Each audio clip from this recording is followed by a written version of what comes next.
This is my story bag, and I have it filled with items that remind me of the stories that I've learned.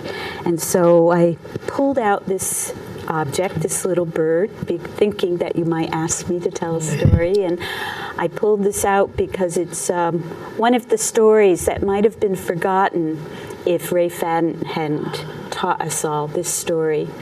And it's one of the first stories I learned, so I really enjoy it. In this story, it talks about how long, long ago, the birds had no songs.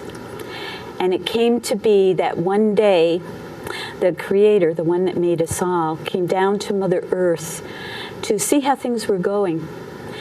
And he walked past a grove of trees, and just then the wind picked up, and it made the leaves rustle in the treetops. And he listened, and he thought, oh, that's wonderful. The trees have a song, and it's a beautiful song. And then he walked past a stream, and as he stopped to listen, he noticed that the water was running over the rocks and pebbles in the stream, and it made a gurgling sound. And he listened, and he thought, oh, that's wonderful too.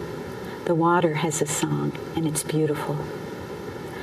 And then he walked past a village of the Umwe, of the two-leggeds, of the human beings. And just then, a man came out of the longhouse to sing a song to greet the new day. And he said, that's good. Even the people have songs. Then he walked past a bush, and in that bush there was a little bird, just like this. And he stopped to listen, but in those days the birds had no songs. And so he listened, and he heard nothing. And that's when he got an idea, and he spoke to that bird.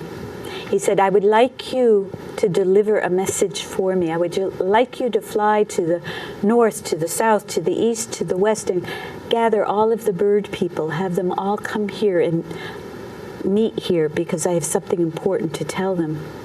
And that little bird was so excited, he flew right away. He flew in every direction. He called all of the bird people to that meeting. And when they were all gathered together, the Creator said, you know, the trees have a song, and the water has a song, and even the people have songs.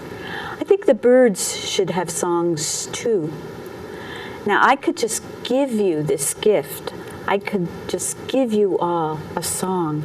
But it's come to my attention that sometimes when you give people or you give beings a gift and they don't have to work for it, sometimes they don't appreciate it as much. So I want you to treasure this gift. I want you to love this gift, appreciate it. So you're going to have to work very hard to get it. Tomorrow morning, when the sun's rays appear over the horizon, all of you will fly as high as you can up into the sky. And when you can fly no higher, that's when you will hear your song.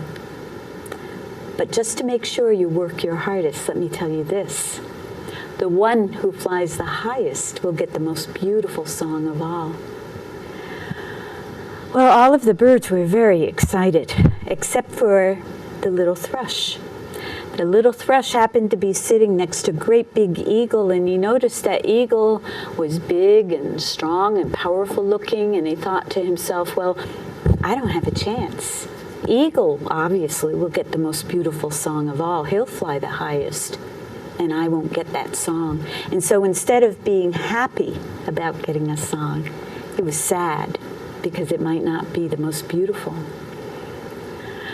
Well, it was hard for all of the birds to sleep that night. They were so excited. And the next morning, they were wide awake, waiting for the dawn. And that little thrush found himself sitting next to Great Big Eagle again. And he noticed that Eagle was just as excited as all of the other birds.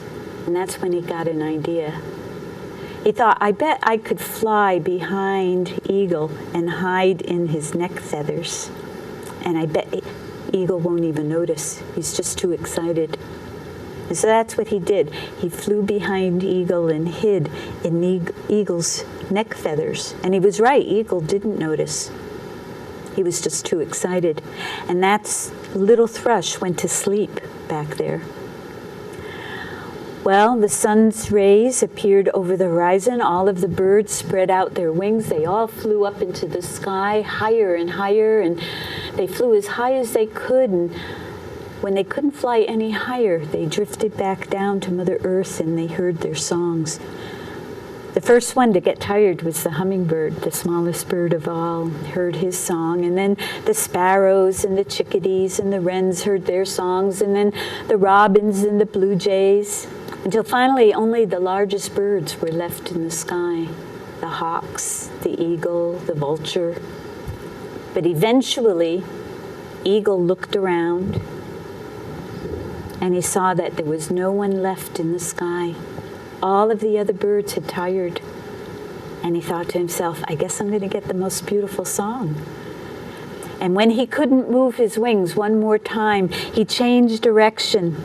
And he started to drift back down to Mother Earth. But when he changed direction, that little thrush who'd been asleep back here all that time woke up.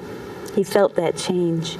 And he flew out from behind Eagle's neck feathers. And he flew up into the sky. And when he did that, Eagle noticed, but he was too tired to do anything about it.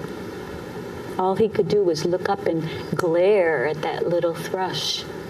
Even today, that's how Eagle looks. He still looks upset. He still looks angry because that little thrush tricked him.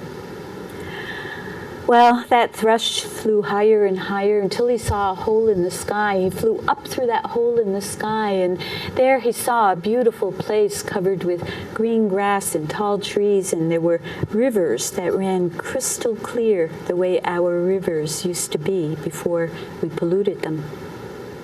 And then he heard it. He heard the most beautiful song of all, and he memorized it. And he flew down through the hole in the sky, down, down, down to the council rock where all of the bird people were waiting. And when he looked down, he saw all of the birds looking up at him, and they all looked upset. And that was when that little thrush realized that he had done something wrong. That was the first time he felt embarrassed and ashamed. He realized he had tricked his friend the eagle out of getting the most beautiful song. He was so ashamed that he hid in the thickest brush where nobody could see him. And he's still there. We call him Hermit Thrush. You hardly ever get to see him. But every now and then he has to sing his song. And when he does, all of the other birds, they stop to listen, because they say that it's the most beautiful song of all. And that's how the birds got their songs. But that also reminds us that we can't feel good about what we have unless we know that we worked hard to get it without hurting somebody else, without tricking our friends. And that's how that story goes.